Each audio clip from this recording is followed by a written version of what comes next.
মুখ্যমন্ত্রী মমতা বন্দ্যোপাধ্যায় বিধানসভায় বক্তব্য রাখছিলেন, একের পর এক মিথ্যাচার করছিলেন, একের পর এক প্রধানমন্ত্রীকে আক্রমণ করা হচ্ছিল, বিজেপিকে আক্রমণ করা হচ্ছিল। সেই ঘটনার প্রেক্ষিতে প্রতিবাদ করেন বিজেপি বিধায়করা।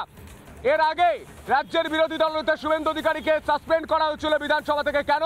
কারণ শুভেন্দু অধিকারী তিনি প্রতিবাদ করেছিলেন যেভাবে ভারতীয় সেনাকে আক্রমণ করেছে ব্রাত্য বসু, সেই ঘটনায় তিনি প্রতিবাদ করেন বলে সঙ্গে সঙ্গে রাজ্যের বিরোধী দলনেতা শুভেন্দু অধিকারীকে। Thank you so much.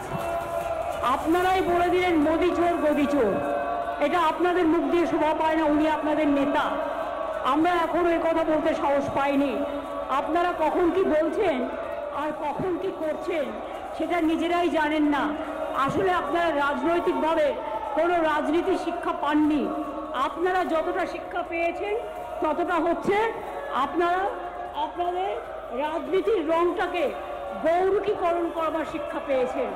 আমি অন্য ভাষায় বলতে পারতাম, কিন্তু আমাদের ভাষা মোদের গৌরব মোদের আশা, আমরই বাংলা ভাষা। আমি বাংলা ভাষার অসম্মান বা অপমান করতে পারবো না, যেমন আমি হিন্দি ভাষার অসম্মান বা অপমান করতে পারবো না, যেমন আমি গুজরাটি ভাষার অসম্মান বা অপমান করতে পারবো না, যেমন আমি পাঞ্জাবি ভাষার অসম্মান বা অপমান করতে পারবো না, আমি যেমন সাউথ ইন্ডিয়ান ল্যাঙ্গুয়েজের অসম্মান বা অসম্মান করতে পারবো না, আমি যেমন সব রাজ্যের ভাষাকে সম্মান করি, সেই রকম আমার রাজ্যের ভাষাকেও আমি মনে করি মাতৃসম।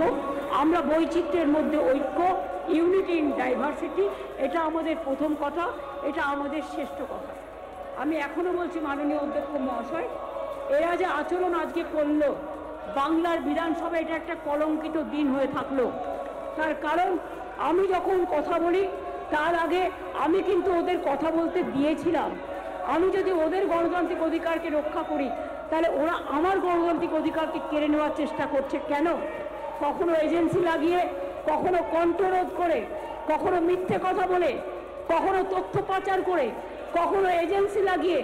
This is not fair and this is not proper also. মনে রাখবেন, যে মাটিতে আমার জন্ম সেই বাংলা ভূমিকে আমি সম্মান জানাই, সালাম জানাই, জয় জহর বলি, জিন্দাবাদ বলি, সবসময় বলি বাংলা মা আমাদের সবচেয়ে বেশি সম্মানের। নানা ভাষা, নানা মত, নানা পরিধান, বিবিধের মাঝে দেখো মিলন মহান, এটা হচ্ছে আমাদের বাংলা ভাষা। স্বাধীনতার আন্দোলনে সবচেয়ে বেশি রক্ত দিয়েছে কারা? বাংলার মানুষ। সবচেয়ে বেশি স্বাধীনতা আন্দোলন করেছে কারা? বাংলার মানুষ। সবচেয়ে বেশি ইংরেজদের অত্যাচার সহ্য করেছে কারা? বাংলার মানুষ। একবার বিদায় দিয়ে মা ঘুরে আসি, হাসি হাসি করবো ফাঁসি, দেখবে ভারতবাসী। এ কথা কে বলেছিলেন? ক্ষুদিরাম বলেছিলেন। মনে রাখবেন, জনগণ মন অধিনায়ক জয় হে, দেশের জাতীয় সঙ্গীত, এই গানটা কার রচনা করা? বিশ্বকবি রবীন্দ্রনাথ ঠাকুর, যিনি বাংলার মাটি থেকে এই গান গেয়েছিলেন এবং দেশের এটা জাতীয় সঙ্গীত হয়েছে। তখন আপনারা ক্ষমতায় ছিলেন না, থাকলে হয়তো কবি রবীন্দ্রনাথের সবটাই কেড়ে নিতেন। ভাগ্যিস আপনারা ছিলেন না, আপনাদের তখন জন্ম হয়নি, তখন আপনারা পরগাছা ছিলেন, তাই আপনারা এসব মর্ম বুঝবেন না। ভুলে গেছেন বিদ্রোহী কবি নজরুলের সেই গান, ফাঁসির মঞ্চে গেয়ে গেল যারা জীবনেরও জয় গান, আশিও লক্ষ্যে দাঁড়াইছে তারা দিবে কোন বলিদান।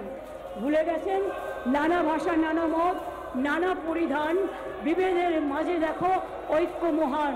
ভুলে গেছেন ইকবালের সারে জাহাঁ সে আচ্ছা হিন্দুস্তান হামারা। ভুলে গেছেন কবি কাজী নজরুলের কান্ডারি বলো ডুবিছে মানুষ সন্তান মোর মার। ফাঁসির মঞ্চে গেয়ে গেল যারা জীবনেরও জয়গান, আশিও লক্ষ্যে দাঁড়াইছে তারা দিবে কোন বলিদান। আজকে কারা বলেছিল বন্দে মাতরম সঙ্গীত জাতীয় সঙ্গীত হলো? সেই বাংলা দিয়েছে জাতীয় সঙ্গীত। জাতীয় সঙ্গীত রবীন্দ্রনাথ ঠাকুর দিয়েছেন, আর বন্দে মাতরম জাতীয় গান এটা কে দিয়েছে? এটা বঙ্কিমচন্দ্র চট্টোপাধ্যায় দিয়েছেন। জয় হিন্দ স্লোগান আমি গর্ববোধ করি, যখন আমাদের সেনা জওয়ানরা বলে জয় হিন্দ, আমি গর্ববোধ করি। এই স্লোগান কে দিয়েছেন? নেতাজি সুভাষচন্দ্র বোস। বন্দে মাতরম স্লোগান কে দিয়েছিলেন? বঙ্কিমচন্দ্র চট্টোপাধ্যায়। মনে রাখবেন, কাজেই দুর্গমগিরি কান্তার মন দুস্তর পারাবার, লঙ্ঘিতে হবে রাত্রি নিশীথের যাত্রীরা হুঁশিয়ার। এ কথা কে বলেছিলেন? কাজী নজরুল ইসলাম। মনে রাখবেন, বাংলা ছাড়া দেশ স্বাধীন হতো না। তাই বিশ্বকবি রবীন্দ্রনাথ ঠাকুর তার জাতীয় সঙ্গীত পাঞ্জাব দিয়ে শুরু করেছিলেন আর ভারতবর্ষ দিয়ে শেষ করেছিলেন। পাঞ্জাব ও সিন্ধু, গুজরাট ও মারাঠা, দ্রাবিড় ও উৎকল বঙ্গ, সারা দেশকে টেনে এনেছিলেন। এটাই আমার ভারত মাতা, এটাই আমার দেশমাতৃকা। হিন্দু, বৌদ্ধ, শিখ, জৈন, পারসিক, মুসলমান ও খ্রিস্টানি, এটা রবীন্দ্রনাথ ঠাকুর বলে গিয়েছিলেন। আমরা কি করে ভুলে যাব? কি করে ভুলে যাব তাদের এই কথা? কি করে ভুলে যাব? ভারতবর্ষের কল্যাণ আমাদের কল্যাণ, ভারতবর্ষের মৃত্তিকা আমাদের গর্ব। মনে রাখবেন, ফাঁসির মঞ্চে গিয়ে গেল যারা জীবনের বলিদান, এ গান ফাঁসির মঞ্চ। যান আন্দামানের সেলুলার জেলে দেখে আসবেন, যার নাম আছে স্বাধীনতা আন্দোলনে যাদের জেল হয়েছিল, তার 90% বাংলার মানুষ, আর বাদবাকিটা পাঞ্জাবে। এবং সেইটা আমরা রেপ্লিকা করে, যদি কেউ এখানেও দেখতে চান, আলিপুর মিউজিয়ামে রেখেছি। নানা ধরনের কন্টেন্ট দেখার জন্য লাইক করুন, শেয়ার করুন আমাদের ফেসবুক পেজ, সাবস্ক্রাইব করুন আমাদের ইউটিউব চ্যানেল। পাশাপাশি অন্যান্য ব্রেকিং নিউজের জন্য অবশ্যই চোখ রাখুন রিপাবলিক বাংলায়।